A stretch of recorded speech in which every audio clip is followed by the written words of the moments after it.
very much again for joining me, and I'd like to give you a little bit of background information on what the retreat is about. I think I've got a few people wondering, so just to give you a little bit of an insight about what goes on, what happens, etc. So I have here Father Gately's wonderful book, 33 Days to Morning Glory. If you haven't got this book, that's okay, but it would actually be really helpful if you did get it. You can get it on the website from the Marians. The links have been included before. I shall try to remember to include them again. As I say, it's not essential, but it would be really helpful if you did have a copy, and if you don't, then please at least consider making a donation to them.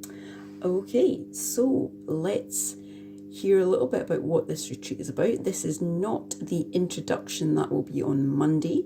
This is a little bit of background information. So let's read what Father Michael himself says.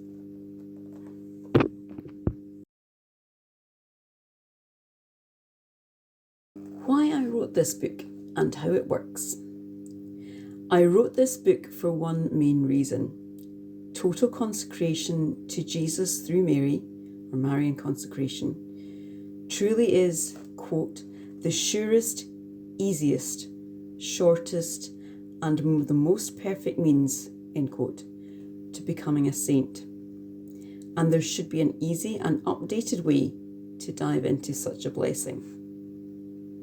No easy way till now. I ran into a problem when I was writing my other do-it-yourself retreat, Consoling the Heart of Jesus. In that book, I spoke about how awesome, amazing and life-changing total consecration to Jesus through Mary is, but I didn't have time to explain it fully. So I recommended that people read St. Louis de Montfort's classic book on Marian consecration, True Devotion to Mary. In True Devotion, de Montfort lays out a course of preparation for Marian consecration that lasts 33 days. Problem is, it's not so easy to follow the format as laid out in the book itself. The prayers are on different pages, you have to hunt them down, flip back and forth, etc. To solve this problem, the de Montfort Fathers published a smaller book called Preparation for Total Consecration. That book gathered all the prayers together and made it easier to follow de Montfort's 33 days, but there was still a problem for me. De Montfort's 33-day preparation is loaded with litanies and prayers, but lean on information about consecration. Years ago, when I first began his preparation format, I clearly remember the impression it made on me. What have I got myself into?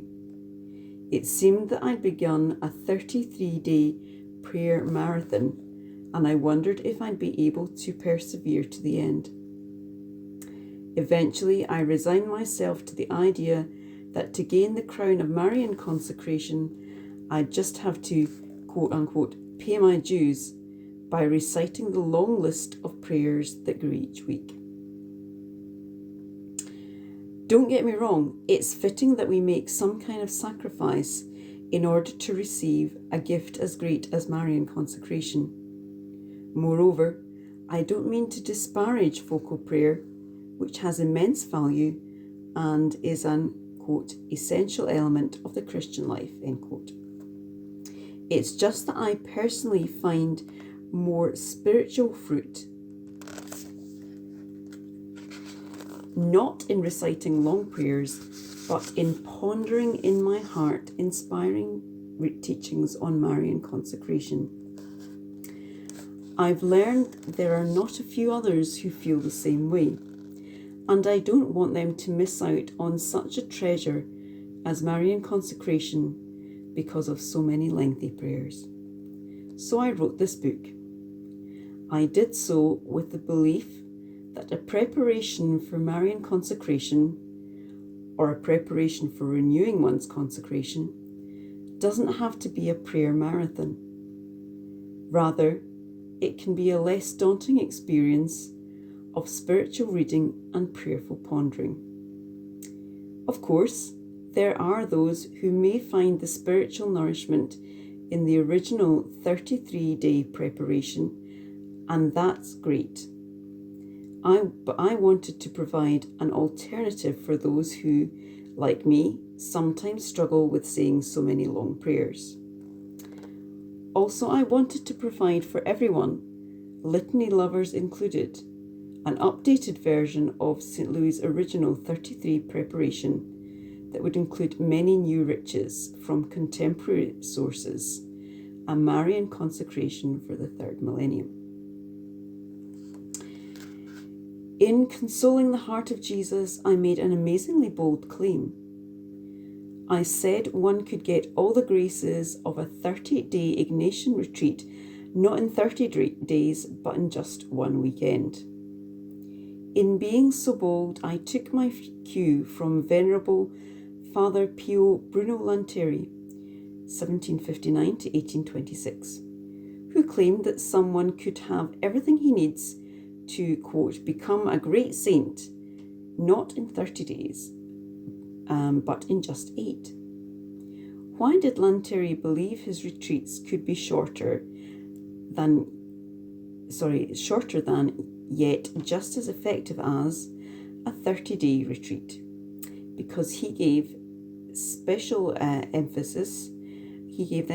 emphasis, what I call his secret weapons, divine mercy and Mary. And why did I believe my retreat could be even shorter than Lanteri's? Because he died more than 180 years ago, and since his death, there have been even greater insights into his secret weapons, making them even more powerful. With these more powerful weapons, I concluded that we could have an even more effective retreat, even in a weekend. So, in Consoling the Heart of Jesus, I spent most of the pages unpacking the rich new insights which have to do with one of Lanteri's secret weapons, divine mercy. Thus, I covered a lot of material from two of the great contemporary mercy saints, Therese of Lisieux and Maria Faustina Kowalska. Unfortunately, I didn't have as much time to dwell on them in the rich new insights concerning Marian consecration. I touched on them but couldn't go into depth. Fortunately, that's what we get to do here. In the pages that follow, we'll be hearing not only from the first great apostle of Marian consecration, St. Louis de Montfort, but also from other Marian giants who came after him. In doing this, we're simply following de Montfort's own example.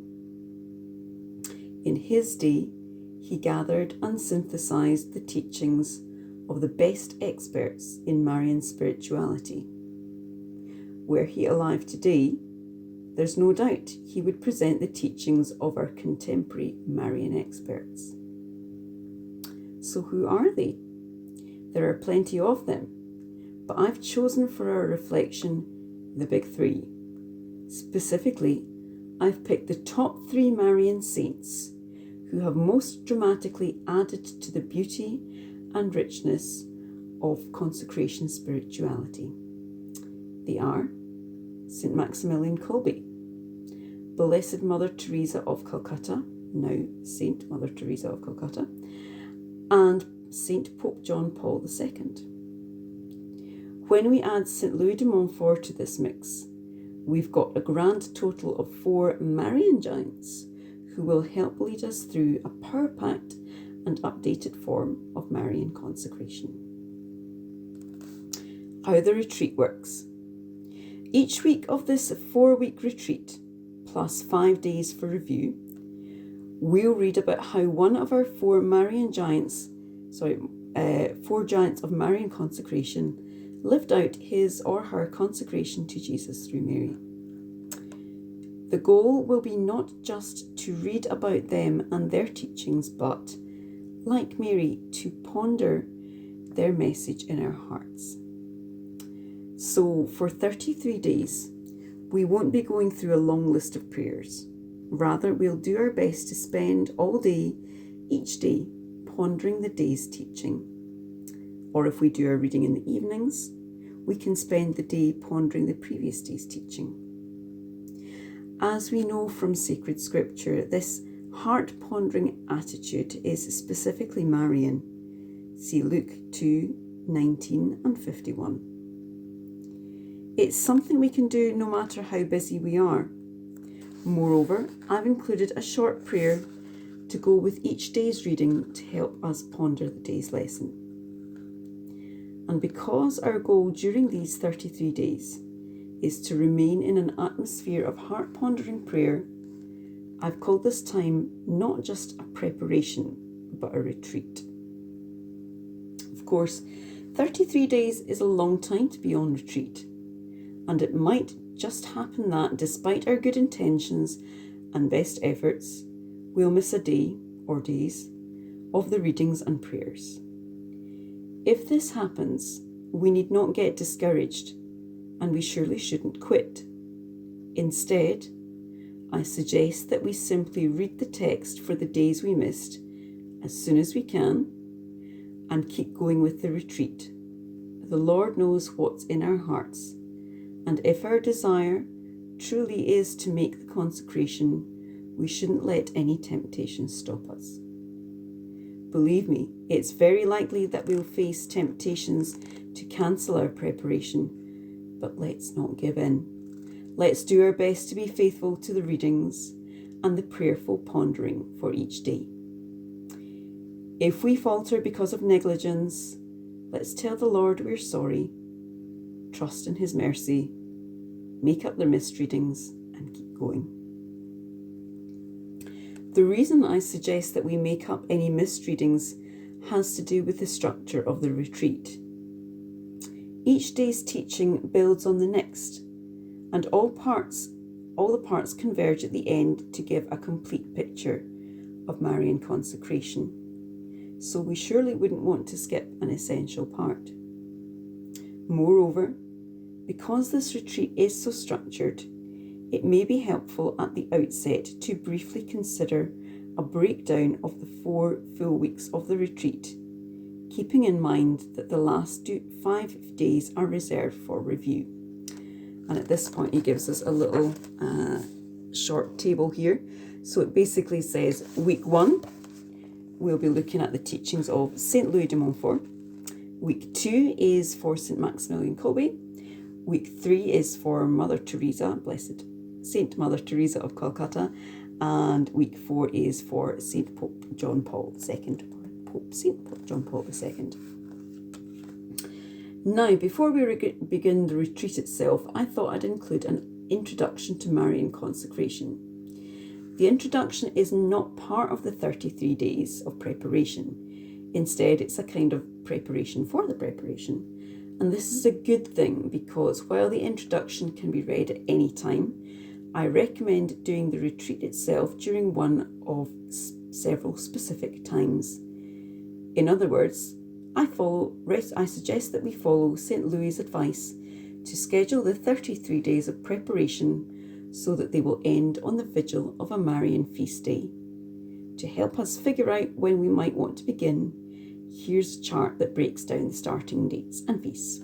So here we have what's called the cheat sheet of starting and ending dates. So we're going for the one beginning on November the 29th, ending on January the 1st, the Feast of Mary, the Mother of God. Fabulous feast. So with St. Louis, I highly recommend that you wait to begin the retreat on one of the above starting dates. Having said this, I should add that there's never a bad time or wrong time to prepare for consecration. This is just the ideal. If you do decide to wait for one of the starting dates, you don't have to wait to read the following introduction. In fact, you can start reading it right now. Actually, before you begin the introduction, here's one more thing you might want to consider: making a group retreat. While it's customary to make retreats on one's own, Many people find small group formats to be particularly effective. If you're interested in this option, see the information pages at the end of this book. So yeah, just a final reminder that if you do not already have your book, trying to get it without the light shining on it, then, well, it's not necessary, but it certainly would be very helpful to you to have it there as reference. And if you don't get it, then, as I say, I think I said it earlier, please consider making a donation to the Marians, and hopefully I will remember to put the links again in the video. If not, then they will be around somewhere. I shall do my best. Okay, look forward to seeing you for the introduction, Monday 28th of November, 9 AM GMT, and look forward to it. Bring other people, tell them where you're coming from, tell them about the retreat and bring them along with you, physically or electronically, or however you choose.